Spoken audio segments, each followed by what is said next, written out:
మనకు తెలియకుండానే మనం ఎక్కడికి వెళ్ళినా అక్కడి వాతావరణం మనల్ని ఏదో ఒక రకంగా ఆలోచించేలాగా లేదా ఏదైనా వస్తువు కొనేలాగా చేస్తుంది. మనం ఎప్పుడైనా జస్ట్ ఒక్క ఐటెం కోసం సూపర్ మార్కెట్కి వెళ్తే బయటకు వచ్చేసరికి మన చేతిలో ఒకటి కన్నా ఎక్కువ ఐటమ్సే ఉంటాయి. అవన్నీ మనకి అవసరం పడి తీసుకుంటున్నాం అని మనం అనుకుంటాం, కానీ అస్సలు కాదు. సూపర్ మార్కెట్స్ని అలా ప్లాంట్గా డిజైన్ చేశారు కాబట్టే మనం అవసరం లేని ఐటమ్స్ అన్నీ కొనుక్కుంటాం. ఒక ఎగ్జాంపుల్తో చెప్తా, క్లియర్గా వినండి. జస్ట్ ఊహించుకోండి, మీకు ఓన్లీ ఒక పాల ప్యాకెటే కావాలి. మీ దగ్గరలో ఉన్న కిరాణా షాప్కి కాకుండా మీరు సూపర్ మార్కెట్కి వెళ్ళారు.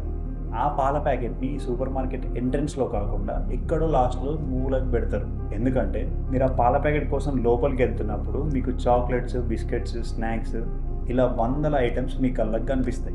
ఆ రోజు మీరు ఆ ఐటమ్స్ని కొనకపోయినా కూడా మీ బ్రెయిన్ వాటన్నిటిని ఆల్రెడీ రికార్డ్ చేసి పెట్టుకుంటుంది. అలా ఎప్పుడైతే ఒక ఐటమ్ మన కళ్ళలో పడుతుందో ఆటోమేటిక్గా మనకి దాని మీద ఇష్టం పెరుగుతుంది.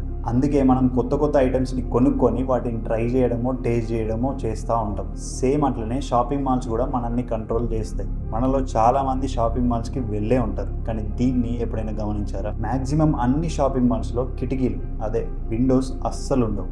ఆ విండోస్ లేకపోయేసరికి మనకి బయట పగల, సాయంత్రమా, రాత్ర అనేది అర్థం కాదు. అలా మనకి టైం ఎంతో తెలియకపోతే మనం ఇంకా ఎక్కువసేపు మాల్లో తిరుగుతూ ఉండిపోతాం. అందుకే జనాలు మాల్ లోపల ఎక్కువసేపు ఉండేలాగా ఆ మాల్స్ని డిజైన్ చేశారు. జనాలు ఎంత ఎక్కువసేపు లోపల ఉంటే అన్ని ఎక్కువ ఐటమ్ చూస్తారు, అంత ఎక్కువ ఖర్చు పెడతారని అలా నీట్గా ప్లాన్ చేశారు.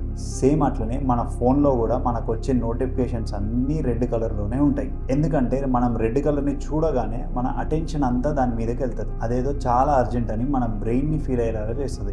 సేమ్ అట్లనే కొన్ని fast food restaurants like KFC, McDonald's లాంటి రెస్టారెంట్స్ జర స్పీడ్గా ఉండే సాంగ్స్ని ప్లే చేస్తారు. ఆ సాంగ్స్ జర డిస్టర్బింగ్గా, జర ఫాస్ట్గా ఉండేసరికి మనం ఫాస్ట్గా తిని వెళ్ళిపోతే ఆ టేబుల్ ఖాళీ అయ్యి వేరే వాళ్ళు వచ్చి ఏదైనా ఆర్డర్ చేసుకుంటారని వాళ్ళ ప్లాన్. సేమ్ జర రిచ్ రెస్టారెంట్స్లో స్లో మ్యూజిక్ ప్లే చేస్తారు. ఎందుకు? కస్టమర్స్ ఎక్కువసేపు ఉండి డెజర్ట్స్, డ్రింక్స్ అన్నీ ఆర్డర్ చేస్తారని పీస్ఫుల్ మ్యూజిక్ని ప్లే చేస్తారు. ఇంకా ఇట్లాంటివి వాళ్ళ దగ్గర మస్తు ప్లాన్లు ఉన్నాయి, మనకు తెలియదు.